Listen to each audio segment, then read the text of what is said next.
Singapore မှာရှိတဲ့မြန်မာတွေရဲ့အကြိုက်ဆုံးနေရာကိုခေါ်သွားမှာဖြစ်ပါတယ် Hello everyone, welcome back to my vlog. ဒီနေ့သွားမယ့်နေရာကတော့ City Hall ဖြစ်ပါတယ် City Hall မှာရှိတဲ့ mall လေးပေါ့နော်မြန်မာတွေအတွက်တည်တံ့ဖွင့်ပြထားတဲ့ mall ပါဒီ mall မှာလေမြန်မာအစားအစာတွေအစုံရတယ်အာလူကျော်အချင်ပေါင်းငပီငချောက်တင်းင်းဒီမရတာဆိုလို့ဘာမှမရှိဘူးပေါ့နော်ဒီ mall လေးရောက်လာရင်မြန်မာနိုင်ငံရောက်လာတယ်လို့ခံစားရပါတယ်တော်တော်လေးလေးစုံပါတယ်အဲ့ဒီရက်ကလည်းဟင်းရွက်တွေလည်းအစုံတွေးလိုက်တယ်မိုးကုတ်ပရိသတ်တောင်တွေးလို့အရန်အောင်ပျော်သွားပါတယ်အာလူချော်တွေလက်ဖက်တွေကုန်ဝယ်ပြီးမှပေါ့နော်တစားရအောင်ဆိုပြီးမှ Manly Style ဆိုင်မှာတစားခဲ့တယ်အဲ့ဒီရက်ကလူတွေတော်တော်များပါတယ်တုံတုံတို့မှလိုက်တာတော့ငါးပေါင်းတို့လက်ဖက်တို့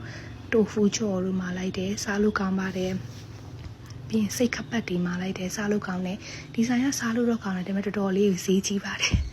ပြီးတော့လက်ဖေးတောင်းမယ်ဆိုပြီးအင်းလေးရောက်သွားတယ်လက်ဖေးလေးတောက်လိုက်တယ်တောက်ပြီးတော့အပြင်ထွက်လိုက်တာနဲ့မိုးကတော့ထုံးစံအတိုင်းပဲအမြဲတမ်းမိုးရွာနေရတဲ့အဲ့ဒီအရှိရမောလ်မှာသွားလေပေါ့နော်ပြီးဖိုတိုဘူးတွေတော့ဖိုတိုဘူးတွေဝင်ပြီးဓပုံတွေပါရိုက်ခဲ့တယ်